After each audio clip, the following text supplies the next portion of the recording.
In this section, we're going to look at expressions containing several radical terms. Let's first look at adding and subtracting radical expressions.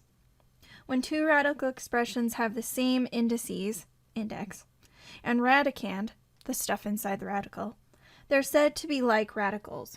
Like radicals can be combined via adding or subtracting by these steps. To add like radical terms, we add the numbers in front of the radicals and then just rewrite the radical part. Before we can combine radical terms, sometimes we need to simplify the individual radicals to obtain like terms. So I'll start with some simple like terms and then move on to some that might need to be simplified. In this first example, we have 12 root 7 minus 8 root 7 plus 5 root 7.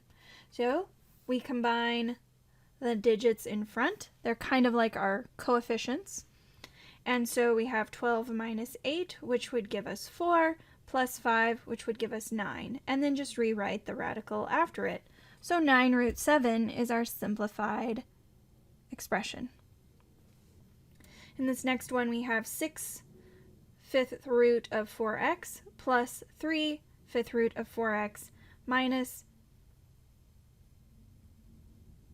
the cube root of 4x. Now, don't let that fool you. This last one is not a quote-unquote like radical. It's got a different radical index. The indices don't match. So we can only combine the first two. Those two match, so 6 plus 3 is 9, and then the fifth root of 4x we just write afterwards. Now we have to rewrite the second part, the part I highlighted, but since it didn't match in the index, we just write it off to the side. So minus cube root of 4x. Last one here, we have 8 root 3 plus root 12 minus 4 root 27. These are not in their most simplified form. I know that I have a 4 hiding inside the 12 and a 9 hiding inside that 27.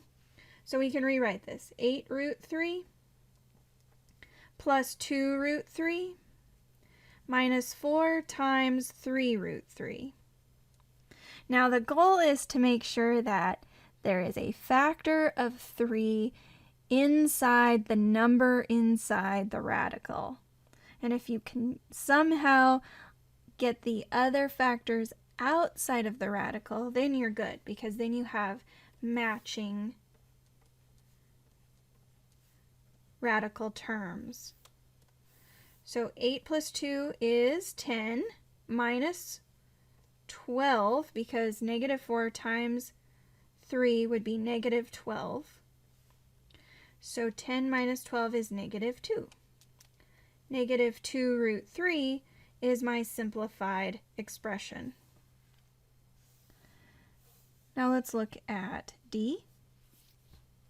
We have the square root of 75y minus 8 cube root of 3y minus 2 square root of 3y plus 7y.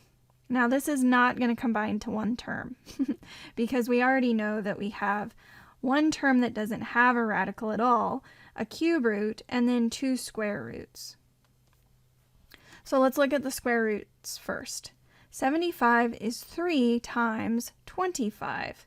So I know that I'm trying to get the inside or the radicand to be 3y, and that's good because 3 times 25 times y will simplify. I'll have a 5 root 3y. This 3y inside the cube root is not going to simplify. It's just going to be an negative 8 cube root of 3y. So that one doesn't simplify further. The negative 2 root 3y also doesn't simplify any further, and neither does the 7y just sitting there. So let's combine like radicals.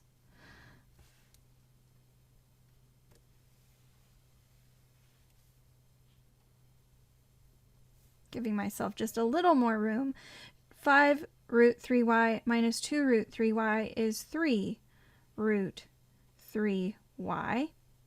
We'll drop that negative 8 cube root of 3y down, and then we'll just add the 7y on the end. That's as far as we can go.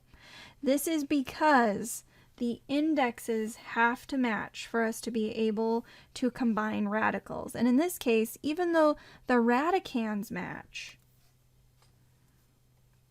we had one root that was a square root and the other that was a cube root, and so that's as far as we can go.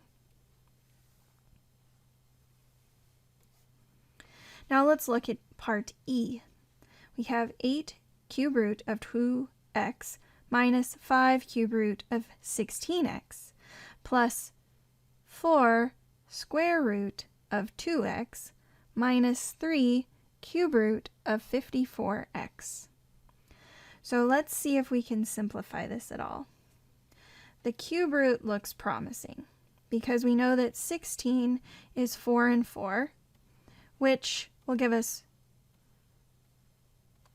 2 to the 4th.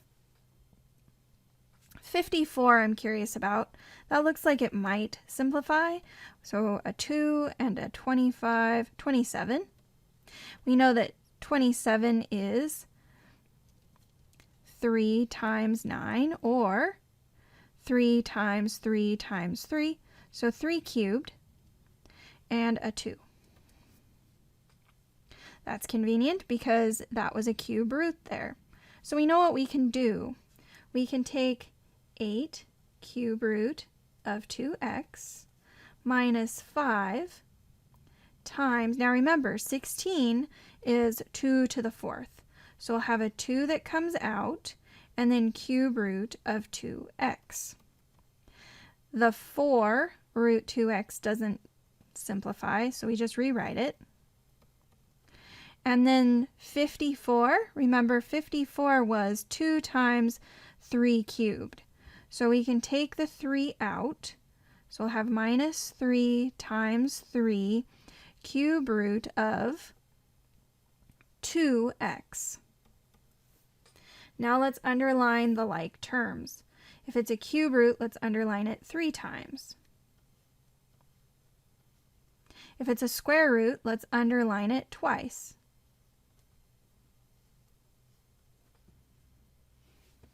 So now we can combine like terms. The square root is going to have to be all by itself because there are no other square root terms in this expression. 8 minus 10 minus 9. This will give us negative 11 cube root of 2x. And then the plus 4 square root of 2x just drops down.